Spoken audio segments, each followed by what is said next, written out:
Hey guys, welcome back to another drawing tutorial. Last time, we talked about how to draw trees step by step. Well, this time we're going to be critiquing your tree drawings. Yep, a few images were sent to me by a fellow artist for review, and I'll be going over them one by one. A special shout out to Pink Bird Studios who volunteered to let me review their tree drawings for this video. So without further ado, let's dive right in. Alright, so here's the first image Pink Bird sent over. I'll be drawing in red and blue over their art so you can see my process. The first thing I notice, the branches. They're staying thick all the way through, but in real life, branches always taper. They get thinner and thinner as they reach toward the sky. So let's redraw this trunk and shrink those branches down to make the whole tree look more natural.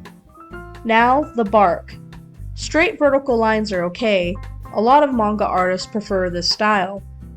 But what can end up happening is that it'll actually flatten the tree if you're not quite sure how to draw things in a three-dimensional way yet. We want a sense of form, like the trunk is nice and round. So instead of drawing the lines going straight up and down, I'm actually curving them around the trunk. Think of the trunk as a cylinder. Your bark lines should be wrapping around it following that shape. These construction lines won't be in your final drawing, but they will help guide the flow. If you take them out, what you're left is with a trunk that feels round, not flat. See? Before, after. Less flat looking and more dimensional looking. Now let's talk about your leaves. Right now, they kind of look like puffy clouds, which isn't a bad thing. Some artists, again, prefer the style. But similar to the tree trunk, unless you understand how to draw things in 3 dimensions, your clumps of leaves can end up looking flat, and that's what happened here. If you want them to feel more natural, add smaller overlapping clumps of leaves. Emphasis on that word overlap. That overlapping is what's creating the volume and depth for your tree. And I'll also tweak this bush next to your tree using that same process.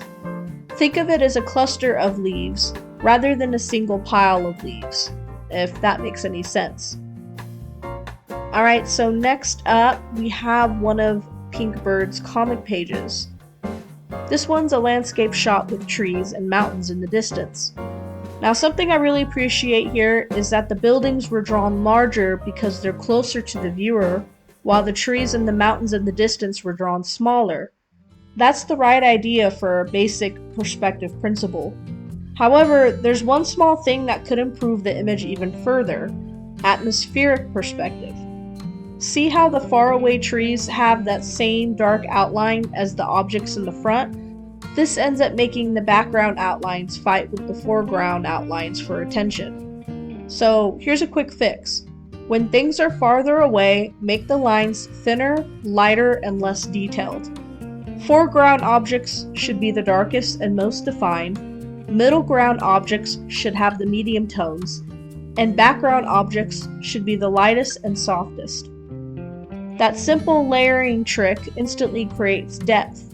Just by adjusting your line weight and tones, your landscape shots will feel more believable. Pink Bird also tried redrawing a tree from a real photo. Props for that. Drawing realistic trees as a beginner isn't easy. Now I could be wrong when I'm saying this, but I'm guessing you drew the branches first and then added the leaves afterward, right? If you did, no worries. I used to do the same exact thing when I was learning myself.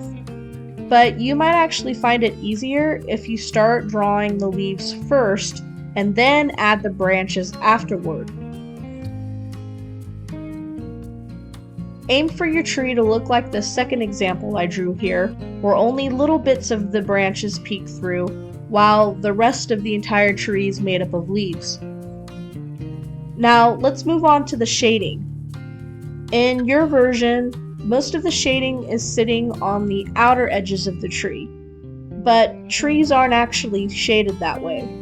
See, shadows naturally fall inside the tree and under the leaf clusters, where the light can't reach. So move your shading more inward underneath, in the gaps, and between the clusters of leaves. And boom, you have shading that looks more natural and gives the tree real depth. Finally, for Pinkbird's last image, we've got a full scene here. One of their characters is sitting on a tree branch, feeding some baby birds in a nest, while his friends are standing below watching. First off, I love this concept. It's super charming and it tells a story. But let's talk about the perspective of the image. Right now, the tree looks like it's leaning sideways instead of receding back into space. The trunk should be treated like a cylinder moving away from the viewer. Secondly, the main character looks like they're riding the branch, almost like a horse. Not exactly the look you want. Instead, their legs should hang naturally off the branch toward the ground. So, as I always do, I jumped into this drawing thinking, oh, no problem, I'll fix this perspective for them.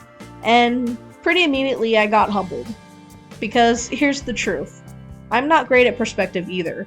In fact, it's probably my biggest weakness as an artist right now.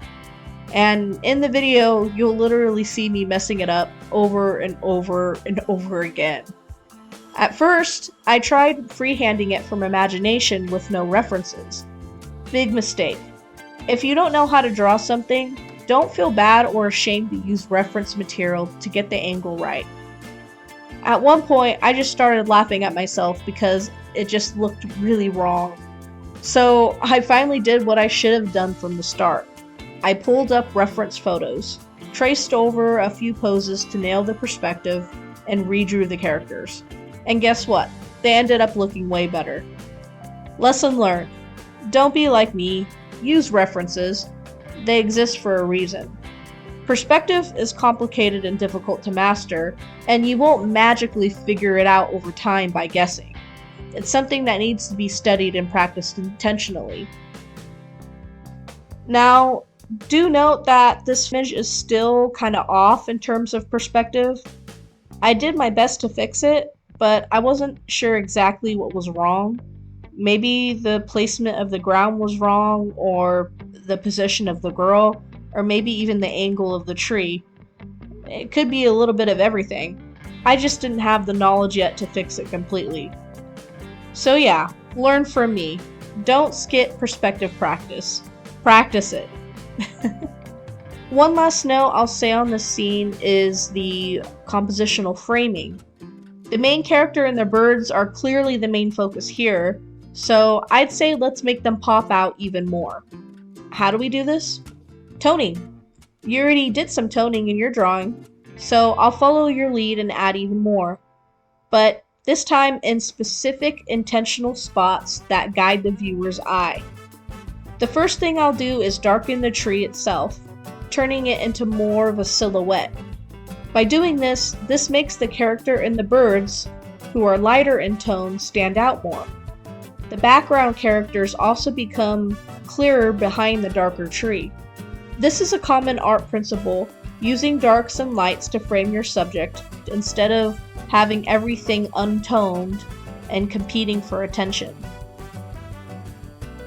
If you're interested in learning more about this concept, I definitely recommend looking up YouTube videos called Black and White Thumbnail Compositions. They're super helpful for understanding how to frame your subjects more effectively. But that's about it.